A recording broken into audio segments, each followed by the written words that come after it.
السلام علیکم ورحمۃ اللہ وبرکاتہ۔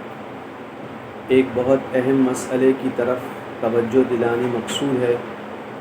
عام طور پر ہمارے دوستوں کو یہ شبہ پیش آتا ہے کہ اسلام نے جو مسلمانوں کو روزے کا حکم دیا ہے، اس کی وجہ یہ ہے کہ اسلام کے ابتدا میں، آغاز اسلام میں، چونکہ عام طور پر مسلمان بھوک پیاس والی زندگی گزارتے تھے، عام طور پر ان کو کھانے کا سامان میسر نہیں ہوتا تھا،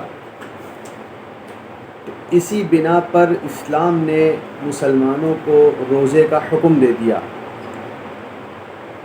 یعنی اس کا مطلب یہ ہے کہ روزے کا مسلمانوں کو جو حکم دیا گیا ہے وہ در حقیقت ان کی عادت کو عبادت کا نام دے دیا گیا، کہ یوں تو ویسے ہی مسلمان بھوک پیاس سے رہتے ہی تھے، تو ان کو روزے کا حکم دے دیا جائے تو اب بھوک پیاس وہ جو برداشت کریں گے تو ان کے اندر، اس برداشت کرنے کے اندر ان کو ایک گنا تسلی ہوگی کہ یہ ایک ہماری عبادت ہے جسے ہم ادا کر رہے ہیں۔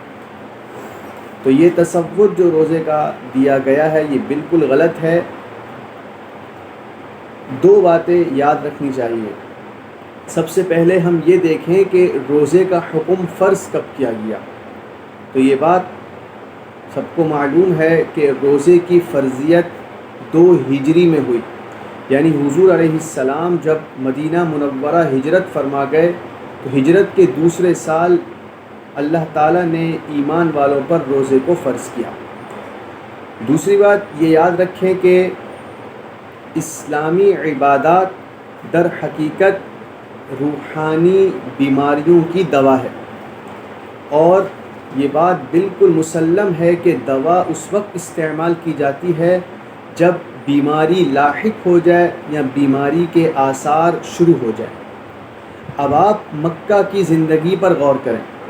جس وقت مسلمان مکہ میں تھے تو بہت زیادہ تنگ حال تھے، کفار طرح طرح سے ان کو ایذائیں اور تکالیف پہنچاتے تھے، یہاں تک کہ آپ علیہ السلام اور آپ علیہ السلام کے خاندان جو آپ علیہ السلام کی حمایت کرتا تھا، ان کو ایک گھاٹی میں قید کر لیا اور ان سے سوشل بائیکاٹ کیا گیا، یعنی نہ ان سے شادی بیاہ کی ترتیب ہوتی، نہ لین دین کی ترتیب ہوتی۔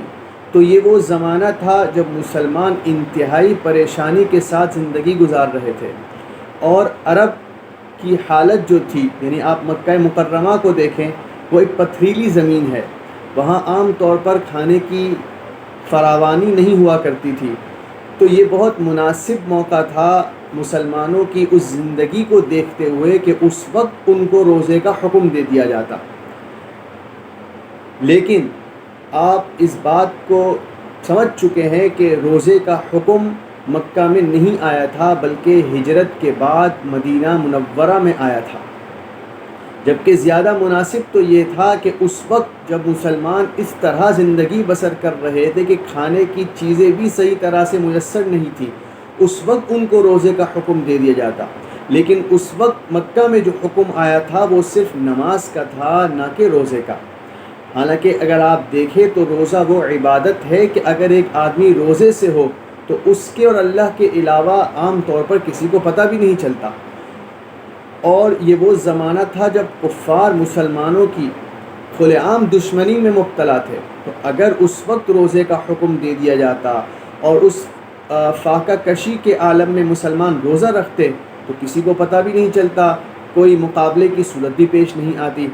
لیکن چونکہ اس وقت کوئی مرض روحانی پیش نہیں آیا تھا، جس کا میں نے ابتدا میں ذکر کیا کہ اسلام کسی عبادت کا حکم اس وقت دیتا ہے جب کوئی روحانی مرض پیدا ہو جائے، اب اس کو ختم کرنا مقصود ہے۔ تو مکہ میں یہ حکم نہیں آیا، جب آپ علیہ السلام ہجرت فرما کر مدینہ منورہ تشریف لے گئے اور ایک اسلامی ریاست قائم ہو گئی۔ اب مسلمانوں کو کفار کی ایذا پہنچانے کا کوئی ڈر نہیں تھا۔ اب ایک مسلمان کی ریاست قائم ہو چکی تھی، انصار مدینہ ایثار کرنے والے لوگ تھے، اور مدینہ منورہ ایک نخلستانی علاقہ تھا، کھجور تھے وہاں پر، باغات تھے، اور کچھ فتوحات بھی شروع ہو گئی تھی اور آگے فتوحات کا ایک سلسلہ چلنے والا تھا۔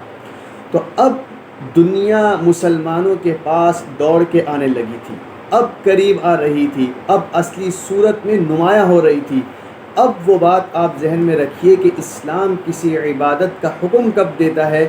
جب روحانی مرض پیدا ہو گیا ہو یا پیدا ہونے کے آثار شروع ہو گئے ہوں۔ تو اب یہ صورت مدینہ منورہ میں پیدا ہو گئی تھی کہ اب دنیا قریب آنے لگی تھی، اب آثار تھے کہ روحانی امراض پیدا ہو جاتے، تو اس کے پیدا ہونے سے پہلے ہی اللہ نے پرہیز بتا دیا اور مسلمانوں پر روزے کو فرض کر دیا۔ تو اس بات سے یہ شبہ بالکل دور ہو جاتا ہے کہ مسلمانوں کو روزے کا حکم اس لیے دیا گیا تھا کہ وہ عام طور پر ویسے ہی فاقہ کش رہتے تھے اور فاقوں کے ساتھ زندگی گزارتے تھے، تو ان کو روزے کا ہی حکم دے دیا جائے تاکہ ان کی عادت عبادت بن جائے۔ تو بالکل ایسا نہیں ہے۔ آپ دیکھیے کہ مکہ میں یہ حکم نہیں آیا کیونکہ روحانی امراض نہیں تھے، ویسے ہی پریشانی کے ساتھ زندگی گزار رہے تھے، کوئی دنیا کے قریب آنے کا امکان ہی نہیں تھا، نہ ان کی وہاں کوئی ریاست تھی۔ لیکن مدینہ منورہ میں چونکہ صورت بدل گئی تھی، اب امکان تھا کہ اب روحانی امراض پیدا ہو سکتے ہیں، تو اللہ نے پہلے ہی پرہیز بتا دیا۔ تو بہرحال یہ جو شبہ پیش کیا جاتا ہے ہمارے پاس دوستوں کی طرف سے، یہ بالکل ناقابل فہم ہے اور بے جا اعتراض ہے۔ یہی کچھ کہنا مقصود تھا، میں اسی پر اکتفا کرتا ہوں۔ وآخر دعوانا ان الحمد للہ رب العالمین۔